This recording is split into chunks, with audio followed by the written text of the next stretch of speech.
Everyone on the A-List is a local Seattle artist, filmed in Seattle with their permission.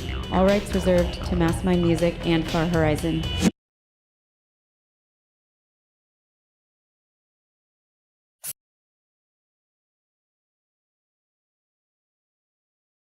Okay, sorry, this is a new type of episode because it's the last one of the season. Okay, so everyone, this is Tim. Hi. Also TBASA. So how long have you been making music for?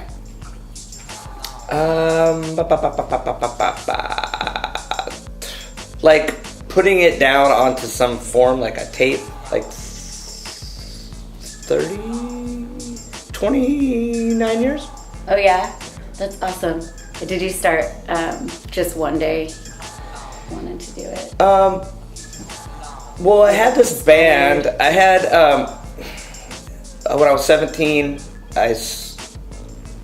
my cousins got a band together and they needed a singer, and a friend of ours, and then a friend that became a friend, and I was the singer, and I really felt gross as being the guy with just a mic. Yeah. So I'm like, I'm gonna learn guitar. And my friend Jeff had a little 4-track, and it was called a Fostex, which was like a rip-off of the Tascam. And I remember recording on it and learning how to layer tracks with it was just a regular tape, and it's just like that. I was hooked. And That's pretty cool. I was 17 or 18 then, and ever since then I've just been, it's like, if 0 people listen or whatever the metric is, I don't care. I'm gonna keep making this stuff. So what projects are you currently in? I am currently just doing my solo thing, which is under TBASA, which is T for the first letter of my first name, Tim, and Basa for the first 4 letters of my last name, Basaraba. I did it at an open mic one time. I just wrote something down and it just kind of stuck. Yeah, it's easy to say. Thank you. And I like that your wife is Pauline, so it's P-Basa. Right? I love that. My mom was alive. She's like, I'm C-Basa. Really? Yeah. I played the show at Numos and they were like, are you on the guest list? She's like, I'm C-Basa. It's like, haven't you heard of me? And then I play lead guitar, which is a weird thing to say, in a band called Hail Mary with 3 of my bestest friends. And I've been doing this secret project. So back in 2015, I released this album called The Hyperbole. Mm-hmm. And my friend Jordan was on it, my friend Hope, and my friend Matt. Wait, was Matt on it? I don't know. Whatever. Just say he's on it. Yeah, okay. He mastered it. But I said, after this, I'm going to take a break. I'm not going to record for a year because I'd done 15 solo albums every year, one a year, just kind of as an exercise.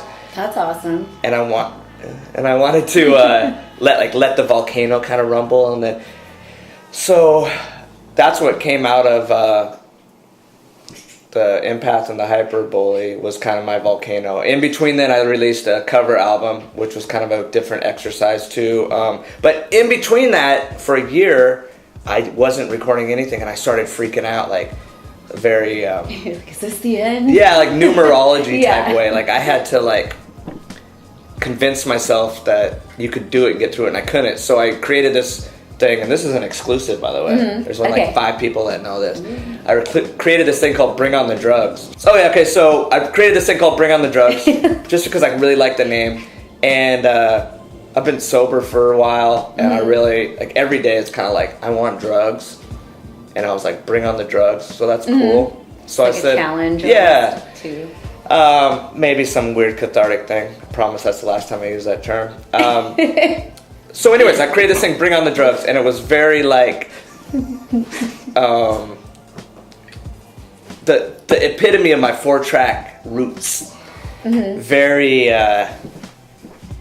lo-fi, gritty, only a certain amount of tracks, mix them down, make the decision right then and there, don't double guess yourself, just go with it. And so I made this thing, Bring On The Drugs, and I released 3 of those albums. They were little 3-song EPs. Mm-hmm. Nobody knew but 3 of my friends. They're pretty terrible, but my friend Jordan came into town and he's like, I want to record. And I'm like, all right, we can do it, but we got to do it under this Bring On The Drugs thing, and you can't tell anybody. He's like, oh, okay. So we did that, and I just released that today on Oh, you did? Yeah. What? So it's called Happy Bring On the birthday. Drugs with a Friend. It's out today. And yeah, so there it is. That's awesome. I was trying to keep it secret because I thought like maybe I'd be famous like that and be like, haha, it's TBASA. You should have played me when I was just the white guy with an acoustic. Is it on Bandcamp? It or is on Spotify? Bandcamp. Yeah, Bandcamp. Is that where you can find all your music? Yes, Sweet. or some of my music. Some, but you have to see the live performance too. Yeah, see the live. Yeah. So you also do booking at Substation, I do. and then I guess I didn't really write her question down, but Okay. you also do contributions to Not a Mucho, or what do you do for? So I don't know how I found Matt Ashworth and I found each other, but it must have been like 2000. Get it, RT. Must have been like 2000 or 99 or I don't know when it was, but we found each other and our humor was really meshed. And he was doing shows, and I would be like, "Let me be on your show as a solo guy." He's like, "Solo? That's gross. I like indie bands." But he let me be on a couple, and we just got this friendship. And I started writing for him. I got to interview a lot of like my favorite bands: Dungay Fever, Sage Francis, Robert Roth of Truly. It just really opened up these avenues to be able to. I love to write, but it's a time suck. So lately, I haven't been really writing anything.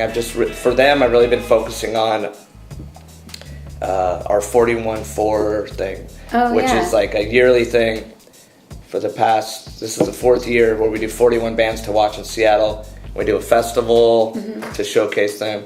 So that's pretty much the only thing I've been doing for Not a Mucho, but I would love to write more, and if I had more time, I would definitely do album reviews and that fun stuff. Yeah. Do you think you'd ever start something on your own, like aside from, or have you done that?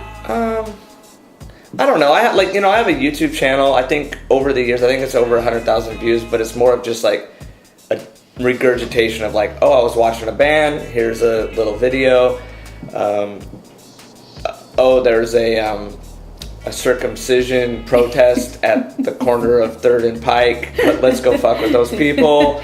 That type of stuff. Just, whatever's on my mind. So I haven't, like a guy like, Matt Ashworth with Not a Mucho, or the Zim with all his stuff. That's very like, here's my plan and here's what I'm going to do. I haven't had a client to do that. If somebody came up to me and was like, yo, I'm going to produce this, I'm going to edit it, and all you need to do is make the content, I would be totally down to try something like that. But I find myself doing all the work, and I hate that shit. So. Yeah. I mean, as Jim knows, editing's like... I know Jim gets to do all the hard work. I'm just like, hey, everyone wants to come chat. You want to come? But that lion at the intro, damn, I'm like, right? yeah, the lion. RT's like, no lion. His cat's in that, in the intro. That's a big ass cat. No, so when I go to pick up, it's like basically I'm pulling a baby cat out, and that's Jim's cat, Chewbacca. So it looks like I'm like, baby cat coming out of a big cat's butt. I like it. Why does it gotta be the butt? Because it's a boy. Because it's a cat. Oh, that's how cats work? They come out of butts. So I guess when do you find time to like write or have downtime like for your own music, or because you're super fucking busy? Yeah, at least that's how I see you. I'm just like, yeah, you're always on it. At least I mean, the internet can portray us as like workaholics and such, but I watch a lot of films and I take time down and stuff, downtime to do things. But what I like to do as far as like writing music is I don't ever write down lyrics and be like, now I'm gonna take my thoughts and make a song out of it. I'm just not that kind of guy. So for me, it's like, it's always like forced to like sit down and come up with some type of melody on acoustic, and then just start saying things. Like sometimes it's even like a foreign language. It's just the vocal pattern. Oh yeah. And then once that happens, then like, words start fitting in and how I feel. So for me, it always comes in like a big rush. Like it could be like 3 months I don't have nothing, and then like in 3 days I can make like 5 or 6 songs, and I'm like, there's all the doubts that come in and like, oh, these are crap, and I just learned to be like, who cares? Yeah. You know, push it through and see what you get out of it, and if it's crap, then especially if you're inspired in that moment. Yeah, too. exactly. Yeah. I guess we'll get back to, so here's the substation question that I was substation. So when booking, when a band is booking a show, what are a few do's and don'ts? Oh, that's a great question. We haven't had anyone that books shows on. Well, like, you get some emails sometimes where people are like, "What's up? So what's the deal with Substation? How do I get a show there?" And I try to guide those people along, but sometimes, they need a cold splash of reality, and I'll just send back like, "Can I have your Facebook band link and either a SoundCloud or Bandcamp to hear you?" Unlike a lot of bookers, and maybe every booker does, but I don't think they do. I like to dive in, listen to a couple songs, picture in my mind, like curate a show within a couple minutes of who would these guys be good with. Pair up a young, hungry band with a band that's established, and then maybe try to go after a band that I haven't had at the club that's bigger. It doesn't always work out, but it kind of creates like this little model in my mind of what's the best for that band requesting, and then I move from there. It's a kind of it's an arduous process, but it's when it clicks and that band's like, oh shit, we met these guys and now we're playing another show with them at Barboza, and their guitarist is gonna record with us, and it's like I kind of just sit back like Miyagi at the end of what's that show called? Karate Kid. Yeah, just be like.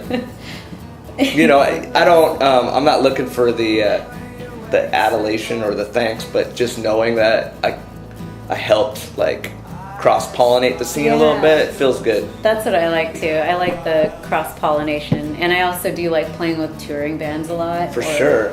Like even newer bands, because they really, I feel like they work the hardest in a way because they have to. They want to get heard. Yeah. Heard? Heard. They want to get done heard. I think you're speaking Michigan. People are going to think I'm from Michigan now. Yeah. Where are you from? From Idaho. Idaho? Yeah. That's awesome. Which might as well be Michigan to most people. They're like, where's that at? It's like 8 hours. It's the state directly across. So, do you have a pet peeve with booking at all? Like, I guess, like a super, like for people who maybe are watching this and they're like, fuck, I did that. I have so many pet peeves. It's like, it's just incredible. I mean, like, if I could just rant, like after I do the emails, just go on a little video blog and be like, here's all the things I could do that. But, I guess my number one pet peeve is someone's excited about a show, and they want to book it.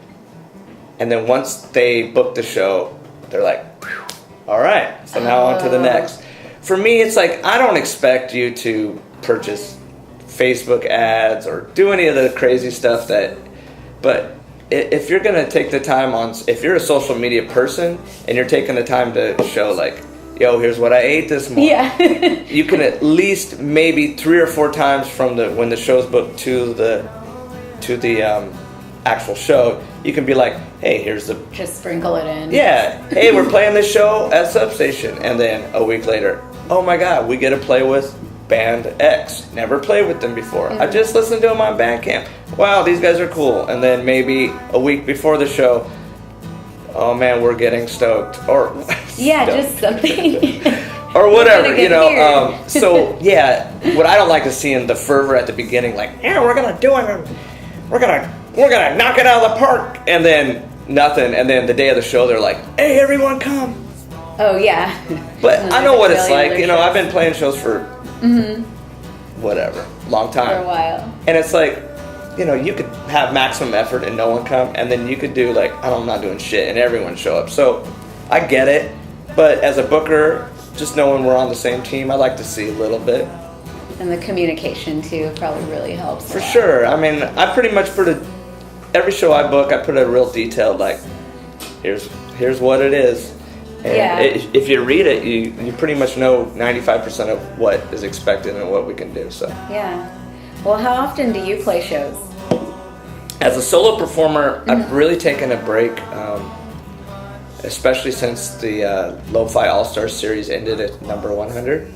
I've just pretty much like, I won't seek out any shows. If somebody requests that I play, I'll say 50-50. You know, like there's this kid, this band called Dweller on the Hill, and I've been doing posters for him.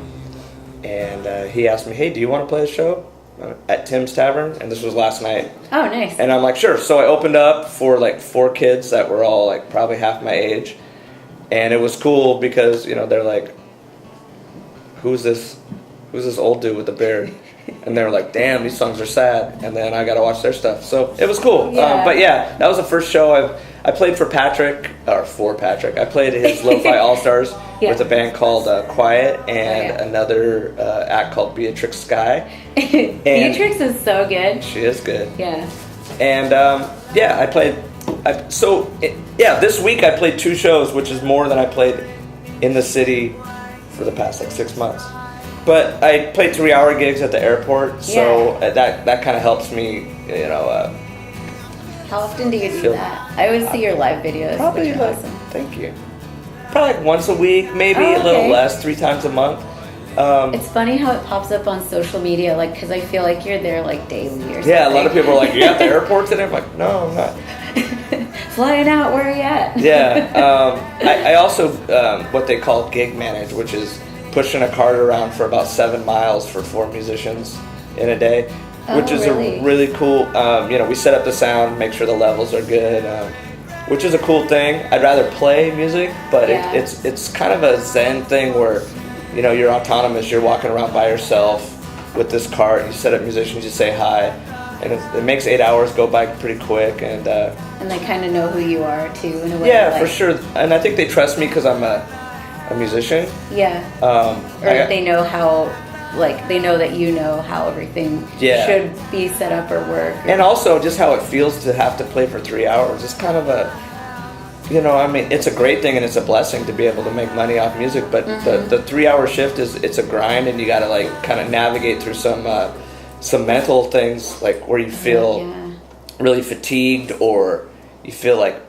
maybe no one cares, because you know how it's like in the air, like people are just walking by. Like the show at the High Dive for Patrick Galactics, most people are like, maybe if they're not like right there on the stage like this, they're still engaged in understanding what you're doing and really taking it in, where at the airport people have their agendas and their lives to do. So it's almost a blessing though when that one person comes up and says, you know, I was having a bad day and I heard you from across the airport, and you know, awesome. It really, you know, thank you. And you know, I've gotten little notes that say like, thank you for your beautiful blah blah blah. Yeah, it's pretty sweet.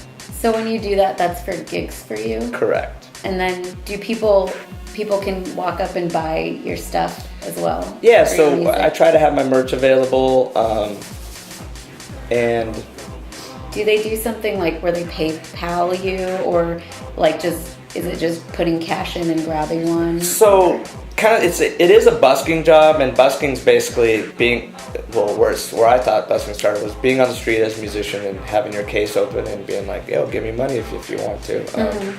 And I used to do that at the Pike Place Market. I had these delusions of grandeur that I was gonna, like, after my corporate job, I'm like, I'm gonna pay rent with this. Never happened, but it did. The skills that I acquired there moved to Gigs for You. Okay. So it's basically, you got an open case, people throw money. I've just started putting out the little QR codes for Venmo and PayPal though. Oh, okay. Which is like, I don't know why I didn't do it before. It's like magic, because people are always on their devices. So that's cool. Hell, I should probably do like a live stream and throw my Venmo in. It's like, yo, virtually tip me. You should. It's like that line. It's that line of like, I think what I'll do is like, yo, my Venmo account, it hooks to this Venmo card, which I gave my wife. So any money you give me Venmo goes right to my wife to buy whatever she wants. And I think that one would probably do the... That would be awesome. Have PayPal for my dog and Venmo for my wife. I think Pauline would like that too. I do, yeah, I think she would too. We need dog treats. I know how to get our dog treats. So when have you had, like, those, like, or have you ever had a moment of, this is why I'm a musician, or this is why I do this? Or do you have those moments often, or? Yeah, I think my internal dialogue is a real judgy, kind of curmudgeon-y old man. So I need those to like break me out of that. You know, I'm like walking around judging people in my head to be, you know. Yeah. I think a lot of people tend to do that. I don't know anybody else's brain, so to be pulled out of that, I need something that's a little impactful, and I think on a weekly basis I get something like that. A lot of it does happen at the airport. Like there was this girl that, she came up to me just like a year ago, and she's like, I just lost someone, I heard your music, you know, I was doing some instrumentals, and I just really feel I need to dance right now. She was like an interpretive dancer. Would you mind? I'm like, of course I wouldn't mind. She did this whole thing in jeans. She was like sweating and just really getting into it. And I was almost moved to tears. And she like hugged me afterwards. I was like, yo, you're sweating. Don't hug so hard. But yeah, stuff like that can just like take all that, you know, that old man, that bitter old man, and just like soften me up for a couple hours. Or the internal dialogue of like, people. Yeah. Yeah. So yeah, I get those moments often, and I really appreciate Gigs for You in the airport. And even like the park system, actually, we have throughout the park system, we do gigs. We started doing gigs in the University District, which... What's the park system? So like...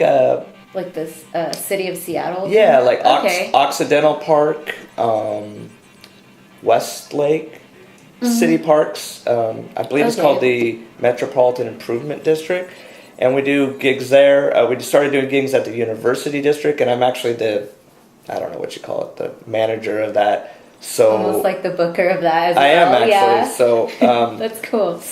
About four times a week, we have people in the university. And the university is one of the last, what I feel is like one of the last real neighborhoods still. Like it's just got a raw feel to it. And even though, you know, there's some construction going on there and stuff, I lived there when I first moved to Seattle over 20 years ago. It still kind of feels the same. Yeah. And it's really cool to be able to do music there and feel like a little bit like, oh shit, you know, like where a lot of the other places are getting really sterile. We do some Amazon gigs, and you play there and it feels like you're in another world. It's like what does that feel like? Because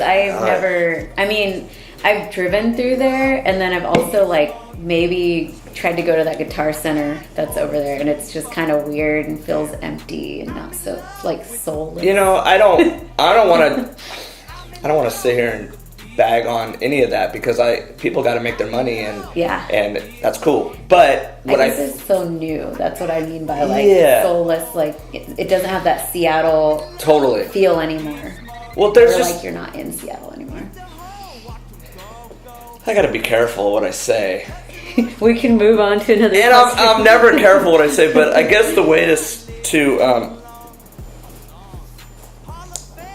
successfully be a musician, sometimes you got to, or to make money and perpetuate your art, sometimes you have to sit there and play in front of people that could give two fucks. And that happens sometimes. The rare occurrence that someone at one of those corporate-y type gigs comes up and says, oh my god, you moved me, is super rare compared to the parks and the airport. Okay. Because I think those people are in business mode, and they're in like, yo, I gotta make my money, and I'm not going to begrudge them for that, but it does add a different dynamic to the gig. Got it. Was that was a good. Corporate kind of answer? No, that was a good answer. So if you could give one piece of advice to a younger aspiring musician, what would it be? Only one? Okay. Or, mean, you could give like... Trust me, limit me to one, or we'll have like a 3-hour video cast. Okay.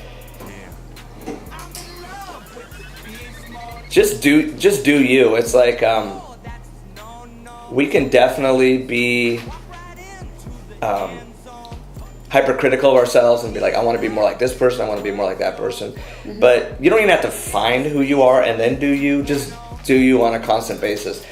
Always record, always practice, look back at what you've done, even with embarrassment, but knowing that you're growing, and if you just keep perpetuating the art, that snowball keeps rolling. The moment you like, I've had it, I can't do anything, things start slowing down. You don't always have to be great to become great. That's really good advice. I like that. Actually, one time at the Crocodile, I played a show with this. I played a TBASA show. This was like 15 years ago with this band called I don't know, some crazy circus band. I forgot their name. And ICP? No. Super Geek League is what they were called. But so I did my set, and like there was a bunch of security guards. This was back when the well, anyways, they're kind of like that now. But you know, like they're sitting in the background, and so Super Geek League happens after my set that I did, where I had some like hip hop-ish type stuff, and then so Super Geek League starts, and they're like they have fish.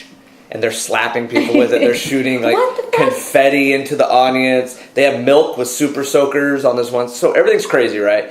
Oh. This guy, I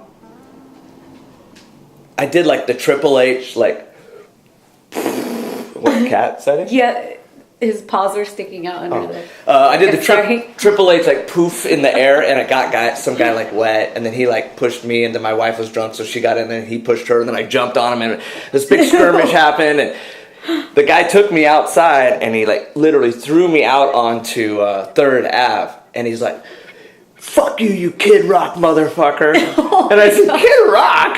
So, anyways, that's. Oh my god! Is that what he took away from your set? Yeah, like. Oh, and I'm like, I gotta rethink shit if the bouncer thinks I'm Kid Rock. That's fucked up. I think Jim has a question. Sorry. It's alright. So my question is, what about your comics? What about your drawing? Do you have any comic books in the future? Or you've been doing that for a while? I haven't seen anything about it. This has been... since that last one you did. Thank you for asking. This has been like on my mind constantly, and my wife... Basically, we determined like if I can draw for a couple hours a day, I'm a 10 times better human. There's something about it. But the first autobiographical comic I put out called Right No Wrong, it was like a fun like, oh, here we go. But now it's moving into the story that is going to be difficult to tell. There's a lot of pain and anguish that comes with the next issue, and I'm like halfway through. And I don't know. I'm not mentally capable of like drawing and writing about my mom's suicide. Mm-hmm. But it's kind of like it's right at the precipice of like something else has to give. Like I have to like not play music for a while, or I have to not book, or I have to do something to like go all in on it. And I don't feel like I'm a great artist, but I feel like I can tell a pretty good story. So I'm waiting to do that, and I love drawing, but the subject matter, my first couple... It's kind of deep. Yeah. It's kind of, you might have to get yourself into that head space and that body space where you're just like, I gotta sit here. And it's not like I have to graphically detail anything or anything. It's just I have to go back through, it's autobiographical, so I have to go back through those times. And I wrote in this thing, Right No Wrong came from like this book like this big that I just freeform wrote for like 4 years, like 10 years ago. And it kind of has like, I thought it was going to be this guide to coming out of the financial crisis, and you know, but it turned into something totally different with my mom's death. Yeah. So it's like I'm so passionate about it, but it's almost like I'm just not ready. I don't know. Yeah, I was gonna say you probably have to be ready for it too. But I just gave advice to musicians just to do it, and now I'm saying I'm not ready. So well, I think there's like it's different in a way because like emotional attachment rather than because there's like I feel like every artist has like their one big. It's like I want to work on this big thing and put all of my emotion and embody this magnum feeling. opus. Yeah, your opus in a way, and I kind of can relate because my dad passed away through alcoholism, and so I have tried to be more honest and open, and there's been songs that I've tried to write and it's like I'm not there yet. And this was about 2 years ago, right? 2 years ago that he passed away, and it's getting easier for me to talk about, but it's also like I freeze up a lot. Yeah, isn't it weird how the physical body, like just talking about it right now, the physical body, you kind of feel like I'm melting. Yeah, and I think everyone experiences that. So those stories need to be told, but they also it's your parent too, so they also can't be forced, because then if you're forcing, or maybe I'm just making an excuse, but if you're forcing to tell it, you may not tell it in a way that's honest and full of the pain. You may just want to wash over it. Yeah, you really can easily do that and turn it into something cheesy, and it's like, fuck, I don't want to do that. So, yeah, I mean, thanks, Jim. That's a great question. And I know. I actually didn't know you did comics. I mean, I've seen some illustrations, but I didn't know that you actually did books and stuff. Yeah, I mean, I've done 3, so I guess there is a pluralness to it. So okay. Where actually, can people find that? Well, this band, Visceral Candy. Oh yeah, with Seth. Seth had a song called "Both My Dogs Died, So I Made This Album," and I illustrated a mini comic with that. And that was the first thing that pulled me out of doing Right No Wrong #2. And I was like, "Oh, thank you, Seth. You're gonna pay me money to not have to deal with this." It was perfect, and it came at the right time. And it was weird because it was about his grief. Mm-hmm. So I went a different way with the way I drew. I turned around 180 and drew totally different, and it felt so good. And I remember listening to the songs. I told myself, each page you do is for a song. I'm gonna listen to the song the entire time I drew. The first page took me about 8 hours, so I heard the same song, and it fucked up my brain. Because you could hear his emotion. And just the repetitive nature. It was like a Guantanamo torture device. Not that Jim's. Not that Seth's music was bad, but it was just the repetitive nature. I love that album actually, but.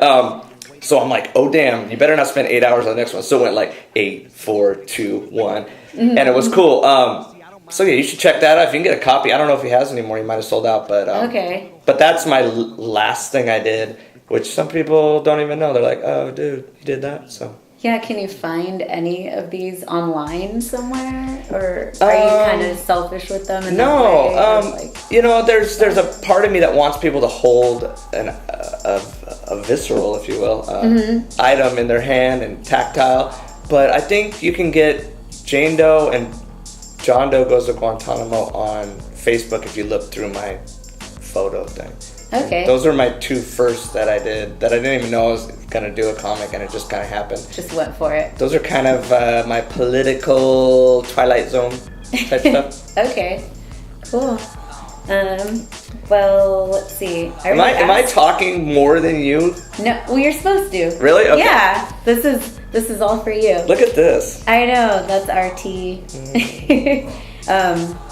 Yeah, so I know it's a lot of grief talking, but yeah, I had this point where my dog passed away, so RT didn't replace Zeke, but helped me and I know you had your same sitch.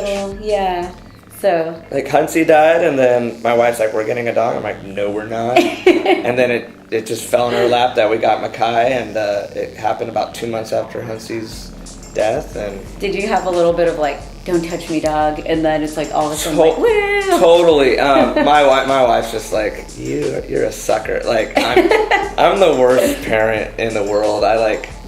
I'll laugh when he's doing something bad. I'm terrible. And then he's like, whoa. She's the authoritarian. Yeah. Well, who are your favorite Seattle musicians or bands right now? I know that's a big question. Oh, there are so many that I respect and love, but who I listen to a lot, and I think that's the real gauge of what's going on in my mind. Because one of my favorite artists is Lupe Fiasco, and I'll go through 2 months where I hear Lupe, nothing but then I haven't heard it now for 6 months. So that's not to say that I don't like him, but it's just not what I'm listening to. So I'll answer that question of what I'm listening to right now. And what I'm listening to right now is Stereo Creeps Suck is on heavy rotation in my house. I have that right over there. It's almost a tale of 2 albums. There's the front indie album, and then there's the rock second half, and I love both of them. It's such a cool juxtaposition between Robert and Sean, how they create stuff. This is, I think, I like their last album, Cave Dwellers of Tomorrow, and the tape, but this one, it did something for me on a different level to where it's not only like, oh, that's cool, but I want to listen to it over and over. So I'm really into that. I'm into this band, New Axize, who my buddy Ken, it's actually not a Mucho 41 for, I think, 2015 band that I was just like, oh yeah, that sounds cool, whatever. But with the radio show that I've been doing weekly with Night Sweats on KBFG 107.3 every Sunday, 10 p.m. to midnight. Oh yeah, I tuned into that and I was like, what is this? I don't know. And then I watched it for a little bit. Oh, you watched the Facebook stream? Yeah. Yeah, it's pretty fun. We've been doing a lot of vinyl. But New Axize is really experimental, kind of what I wish Bring on the Drugs could sound like if I wasn't such a lo-fi weirdo. But yeah, so New Axize, Stereo Creeps, what else? I mean, there's so many bands that I want to quote-unquote give shouts out to and stuff, but as far as like what I've been listening to, those two are the ones that really been on heavy rotation. I like a ton of bands. I still, every time I see Dirty Dirty, no matter what drummer's in the band, I'm always like, this is something special. I really dig those guys. Obviously, they're evolving too. You can totally see it. Yeah, it's really cool, like image-wise and just how they're playing together. Yeah, obviously, I'm in a band with Patrick Galactic, and I get to hear his solo musings often, and he's just on a different level with his songwriting and everything. I really respect him, and it's weird to have like a friend that you respect because you don't want to like gush over him because you don't want to like have that be the dynamic of the relationship. Like, oh, you're so great, you know. He needs to know his place. I'm his elder. I've written more songs than him. I can't. You're so great. No, you're so great. You're great. I don't want to do that. So yeah, obviously, and you know, Rachel for Hail Mary, her songwriting is so cool. It's like, I kind of told him at the beginning, I was like, I don't really want to be in a band where it's like, here's what I want you to play. So they're very gracious to be like, just do your thing, but I wouldn't keep doing it unless the songs are so good. She like constantly just keeps turning out these songs. I'm like, damn, like that's like. There's just an EP release too, right? Yeah, we just did she's just a great songwriter, and it's really fun to put textures and stuff with the electric guitar. Something I haven't done for a while. It's really fun. That's awesome. Do you want to give any shout outs? Shout out to my boy Peter Cameron. He's my movie buddy and the drummer of my band. He's a great songwriter. He hasn't done solo stuff for a long time, but he's a great songwriter. Peter and the Tribe, right? Yeah. Obviously, shout out to my wife. She's my dilithium crystals. I might be the Starship Enterprise, but without the dilithium crystals, we can't do anything or go into hyperspace. So I appreciate that. Yay, Pauline. I don't know. You don't have to have a bunch of shout outs or anything. But I guess that's it. Unless you have anything else to add, like that people should tune into, or if you have any favorite songs that you're like, listen to this, or I saw your music video. That's why I was like, I love this song. Oh, the one. Yeah, Jim. The one. Deviant Kinded. Yeah. I loved all those songs. It was really cool. I was able to get 3 videos from 3 friends and just kind of be like, do what you want with it. Have your own spin on it. So there's, those 3 videos on YouTube are pretty dope. One's by my friend Jason Sievers out of Boise, Idaho. He's a hometown hero from Lucin, Idaho. And he did the song Getting Off Easy. And then Jim and Brent did Too Soon Too Far. Thank you. Too Soon Too Far with 3 models, which was like a totally weird experience, but it was cool. It was cool to like, they're like, we don't know your stuff, and then at the end they're like, oh, this song, you know, it's like cool to like people that aren't into it, and then they Or are. haven't heard it before. Yeah, and then Yeah. my buddy Wes Spate, which I think you know, Oh yeah. he did the Et Al video, which is the opening song. And cool. yeah, those three are up on YouTube, and you know, they're all hovering around 300 plays.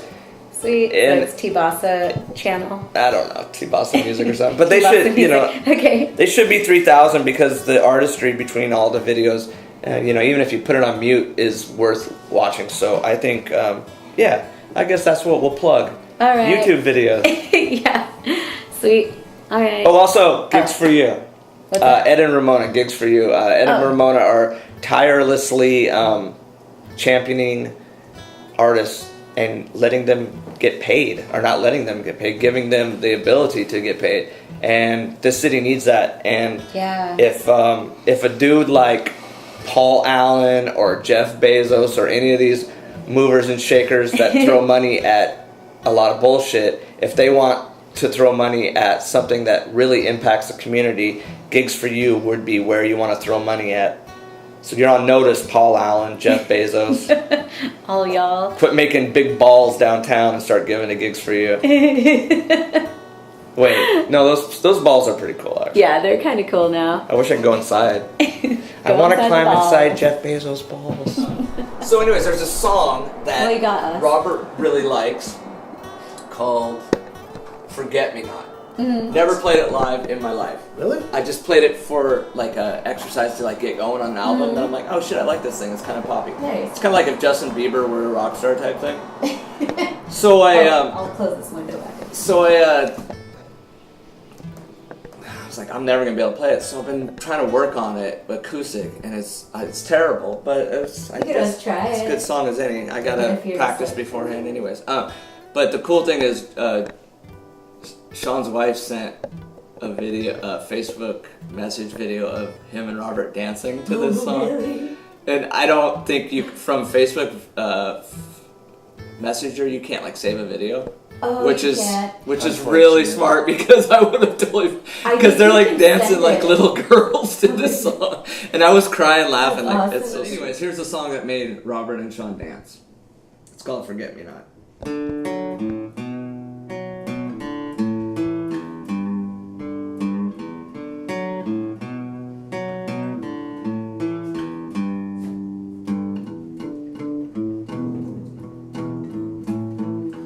Take you for a real ride.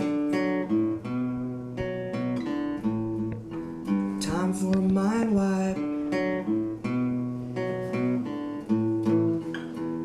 I'm real nice. Forget me not, I'm clever.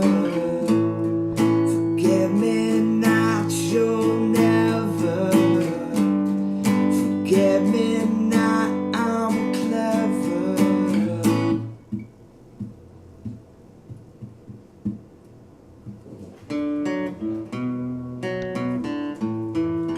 About to get real hot.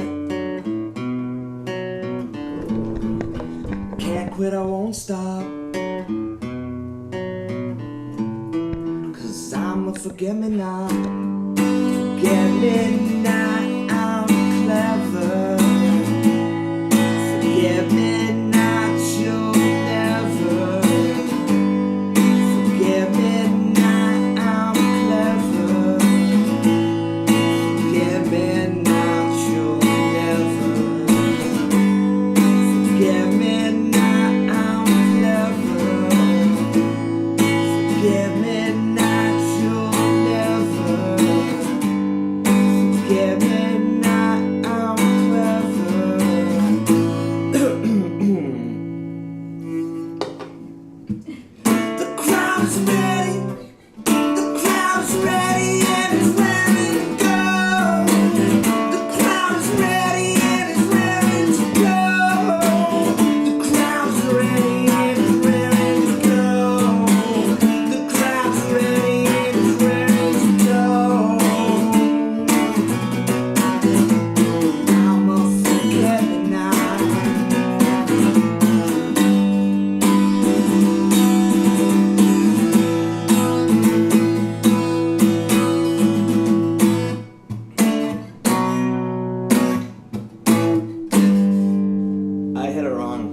See, I mean, it's like third time I played that song. So.